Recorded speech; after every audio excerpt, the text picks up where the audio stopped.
I am going to explain you subject verb agreement. Subject verb agreement कौन से विषय रे भल भाव बुझे चेष्टा कर. Sentence. The sentence has two parts. One of them subject part and other is predicate part. Subject part रही और predicate part रही. Subject part रो noun होउची मुख्य एवं predicate part रो verb होउची मुख्य. तो से अनुसार सब्जेक्ट पार्ट रो कौन रही नाउन बा प्रोनाउन रही एवं भार्ब रही मझिरे एवं शेष रे प्रेडिकेट पार्ट रही. टेबल को लक्ष्य कर. Rule 1. Verb used after an introductory there have to agree with the noun the real subject coming after them. अर्थात इंट्रोडक्टरी दे आर व्यवहृत होता वाक्य मानक रियल सब्जेक्ट अनुसार भार्ब एग्री होता है. रियल सब्जेक्ट कौन अर्थात रियल सब्जेक्ट भार्ब परे परे आसी थाए. Example of there is or was a book on the desk. Desk ऊपर गोटे बही अच्छी बा थिला. यदि प्रेजेंट टेंस नेबा there is a book on the desk. Desk ऊपर एक बही अच्छी. तो ए बुक जेहेतु ए सिंगुलर से भार्ब इज हुई. सेमती पास्ट टेंस होइतिले वाज हुई थांता. रियल सब्जेक्ट ए बुक कहीं बही विषय कह जाउछि. There are or we are 4 books on the desk. Desk ऊपर 4टी बही अच्छी बा पास्ट टेंस रे 4टी बही थिला. तो प्रेजेंट रे देखिबा there are 4 books on the desk. Desk ऊपर 4टी बही अच्छी अर्थात 4 बुक्स ए 4टी बही एला रियल सब्जेक्ट प्रकृत कर्ता. कहीं ना 4 बुक्स या विषय रे किछि डेस्क्राइब दिया जाउछि. तेलु रियल सब्जेक्ट होछि 4 बुक्स. अर्थात इंट्रोडक्टरी दे आर रो कौन मीनिंग ना. यह जो वाक्य मानक रियल सब्जेक्ट बा प्रकृतकर्ता इंडेफिनाइट होता है अर्थात डेफिनाइट हो न. अर्थात निर्दिष्ट बोली किसी दर्शा जाए न थाए से क्षेत्र में इंट्रोडक्टरी दे आर व्यवहार करा जाए. जमिति ए बुक कहले कौ बही आम गोटे बही बुझुची कि कौ बही आम जापर ना. अर्थात इंग्लिश बुक हो पारे, एमआईएल बुक हो पारे, मैथमेटिक्स बुक हो पारे, साइंस बुक हो पारे. तो सेमती किसी डेफिनाइट करा जाए ना. से इंट्रोडक्टरी दे आर व्यवहार कराई. जोटी इंडेफिनाइट सब्जेक्ट को व्यवहार करा जाए से वाक्य मानक इंट्रोडक्टरी दे आर व्यवहार करा जाए. रूल नंबर 2 को आस. When it is used in the normal subject position to make a statement about time, distance, weather, the verb is always singular, is or was. अर्थात जेतेबेले it is used in the normal subject position साधारण subject रो position पई it व्यवहार कराई थाए. To make a statement गोटे statement तैयारी करिया पई कहा विषय रे टाइम समय, डिस्टेंस दूरता, वेदर पाणीपाग. सेतेबेले कौन ना भार सिंगुलर होता है. Example of it is or was 10:12. It is present ने इट इज 10:12 अर्थात 10:12 माने 12:10 हुई. इट इज 10:12 अर्थात 12:10 हुई. जेहेतु टाइम विषय कह जाउची 12:10 से सिंगुलर भार्ब इज हुई. अर्थात पास्ट जदि कह इट वाज 10:12 अर्थात 12:10 होइथिला. इट वाज 10:12 अर्थात सिंगुलर भार्ब वाज हैला. से भली तल वाक्य गुड़ी तुम देखी क्लियर बुझीपर. Rule number 2. When a plural number applies to distance, time, weights or amounts of money and represent single figure or quantity it is treated as singular and it takes singular verb.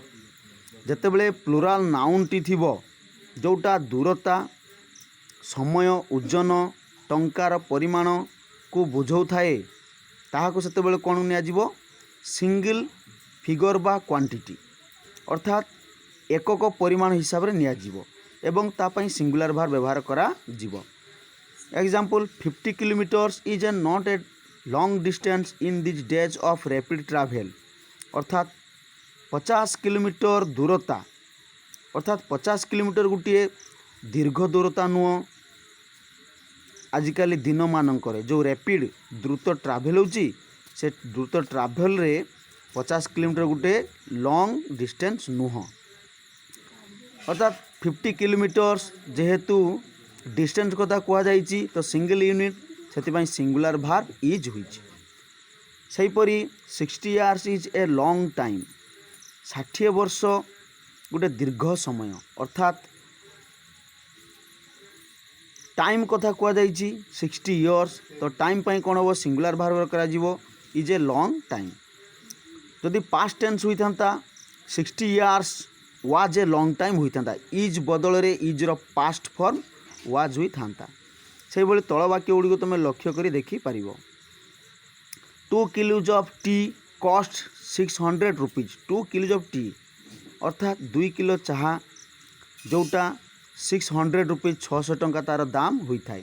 तो देख cost अच्छी cost होती singular verb रे S बा S लगी था कि plural verb रे किछि लागे ना तेणु 2 किलोज ऑफ टी जेहेतु गोटे क्वांटिटी ऑफ टी रो परिमाण को नहीं सिंगुलर भार्ब कॉस्ट हुई 5 rupees is not a big sum 5 rupees 5 टंका गोटे बड़ संख्या नुह अर्थात 5 रुपीज अमाउंट ऑफ मनी नि अर्थात टंकार परिमाण से सिंगुलर भार्ब इज हुई।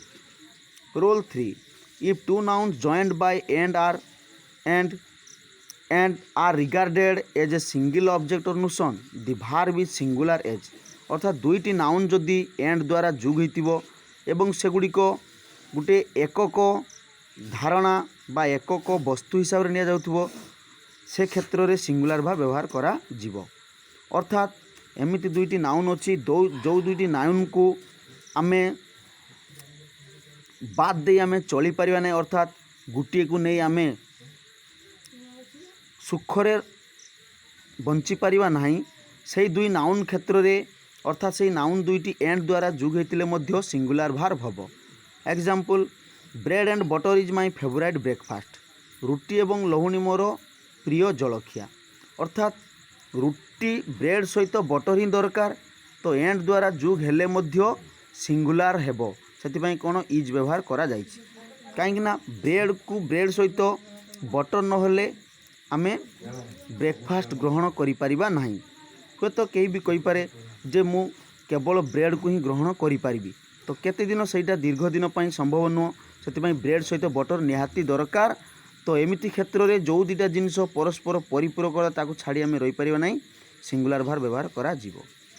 Truth and honesty is the best policy सत्य एवं साधुता बा सत्यता एवं साधुता सर्वोत्तम गुण अर्थात साधुता जोटी थाए सत्य से थाए तेणु सत्य साधुता गोटे सिंगल यूनिट को बुझाऊ सिंगुलर भार्ब इज हुई।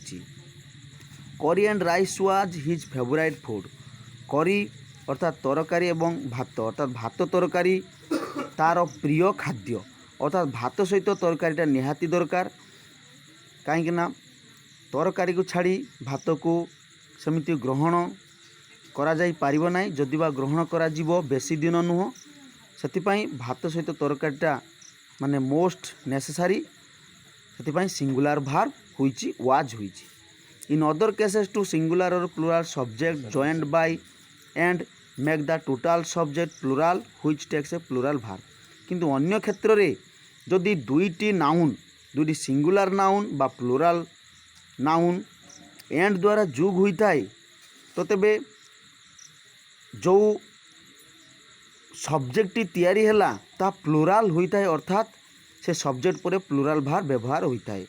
Example Gopal and his sister have come Gopal एवं ता भौणी आसीछंती अर्थात गोपाल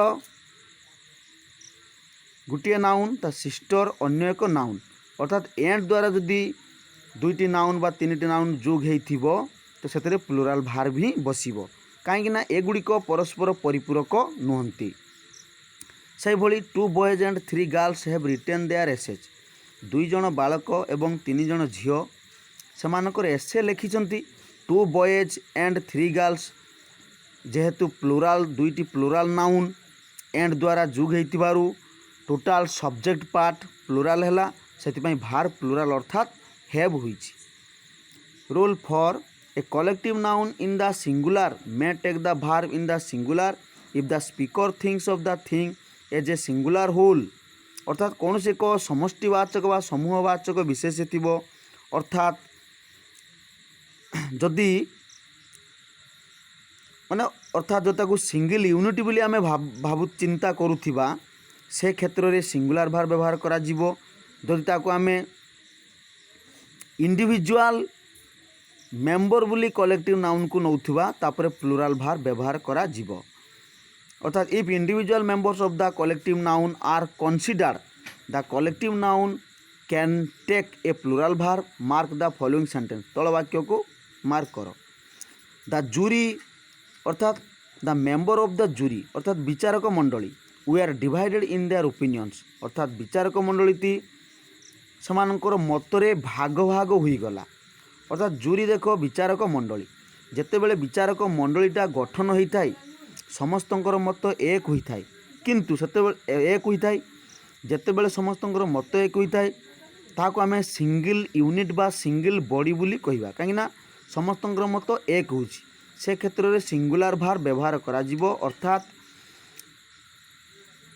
आर बदल रे इज वी आर बदल रे वाज हैव बदल रे हैज व्यवहार करा जीवो किंतु जेतेबेले जदि कोनोसी कलेक्टिव नाउन इंडिविजुअल अर्थात भिन्न भिन्न अर्थ प्रकाश करथिबो से क्षेत्र में प्लुराल भार व्यवहार करा जीवो जेमिति the jury was we are divided in their opinions अर्थात विचारक मंडलीटी सेमानंकर मत द्वारा भाग भाग हो गला अर्थात विचारक मंडलीर जो मेंबर मान अछंती सेमानंकर भिन्न भिन्न मत सृष्टि हैला अनेक मेंबरंकर भिन्न भिन्न मत आसीबा हेतु मत गुड़िक अनेक होला अर्थात प्लुराल होला सेतिपई भार्ब वी आर होईछि सही भली लक्ष्य करो the jury as one body has selected its chairman विचारक मंडली तार चेयरमैन को बाछिछि अर्थात विचारक मंडली थिबा मेंबर मानकर मत एक होईछि